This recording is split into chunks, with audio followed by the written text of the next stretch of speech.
இன்னைக்கான அப்டேட்ஸ் எல்லாரும் பெருசா எதிர்பார்த்துட்டு இருந்த ரொம்ப நாளா கேட்டுக்கிட்டு இருந்தேன்.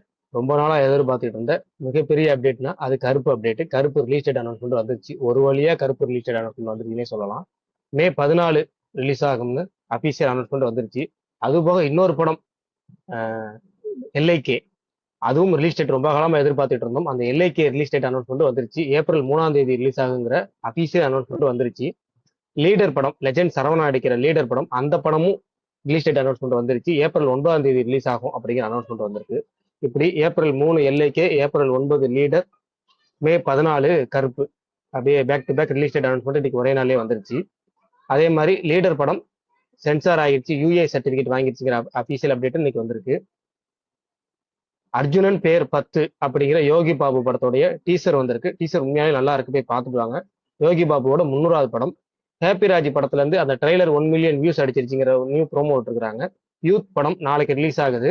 தில்பான் ஷோ அப்படிங்கிற சாங் யூத் படத்துல இருந்து இப்ப ரிலீஸ் பண்ணிருக்காங்க.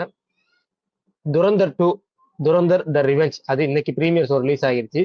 சென்னையில பாத்தீங்கன்னா சில தேட்டர்ல ஷோ கேன்சல் பண்ணிருக்காங்க, திருச்சியிலே ஷோ கேன்சல் பண்ணிருக்காங்க. மற்ற ஊர்களில் பெரும்பாலும் ஷோ ஓடிட்டு இருக்கு. அதே மாதிரி டீசர் விஸ்வநாத் அண்ட் சன்ஸ் அந்த படத்துல இருந்து டீசர், அந்த டீசர்ல இருந்து தீம் ஓஎஸ்டி அதை அபிஷியலா ரிலீஸ் பண்ணிருக்காங்க. அப்புறம் இன்னைக்கு வந்து முக்கியமான ரூமர், இது வந்து ரூமர் தான், ஆனா கிட்டத்தட்ட ஒரு ஒரிஜினல் உண்மைனே சொல்லலாம்.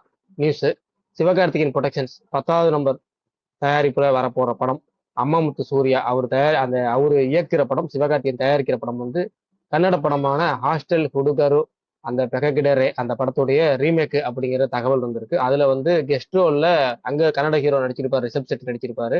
இங்க வந்து சிவகார்த்திகேயன் நடிக்க போறாரு, ரூமர் வந்திருக்கு. நீலிரா அப்படின்னு ஒரு படம், அந்த படம் வந்து கார்த்திக் சுப்புராஜ் தயாரிப்புல வரப்போற படம். அந்த படத்துடைய தமிழ்நாடு ரிலீஸ் வந்து ஏஜிஸ் வாங்கியிருக்கிறாங்க. நீ ஃபார் எவர் அப்படின்னு ஒரு படம், அந்த படத்துல இருந்து ட்ரெய்லர் இன்னைக்கு வந்திருக்கு. படம் வந்து மார்ச் 27 அடுத்த வெள்ளிக்கிழமை ரிலீஸ் ஆகுது. ஸ்பைடர்மேன் படத்துல இருந்து புது ட்ரெய்லர் ஒன்று விட்டுருக்காங்க. அடுத்தது ஜனநாயகன், ஏற்கனவே வந்து படம் சென்சார் ஆயிடுச்சு, நேற்று சென்சார் பார்த்துட்டாங்க அப்படின்னு சொல்லியிருந்தாங்க. இன்னைக்கு அது புது சிக்கல் அப்படிங்கிற மாதிரி புது தகவல் சொல்லியிருக்கிறாங்க.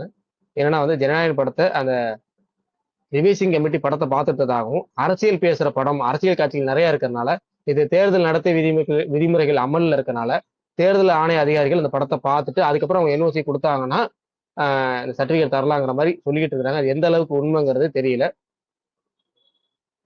அவ்வளவுதான் இன்னைக்கு வந்த சினிமா அப்டேட்னு நினைக்கிறேன். அதுல முக்கியமான இன்னொரு அப்டேட், விட்டு போன அப்டேட் என்னன்னா, இது வந்து ஒரு காமெடினே சொல்லலாம், இருந்தாலும் வந்திருக்க அப்டேட்டுனால சொல்லிடுறோம். தயாரிப்பாளர் சங்கத்துல இருந்து புதுசா ஒரு எச்சரிக்கை கொடுத்துருக்காங்க. அது என்னன்னா, படத்துல நடிக்கிற ஹீரோ ஹீரோயின்ஸ் இல்ல படத்தை டைரக்ட் பண்ற டைரக்டர்ஸ் வெப் சீரிஸ்னு ஒர்க் பண்ணக்கூடாது, அப்படி பண்ணா நடவடிக்கை எடுக்கப்படும் அப்படிங்கிற அப்டேட், ஒரு காமெடியான அப்டேட் வந்திருக்கு.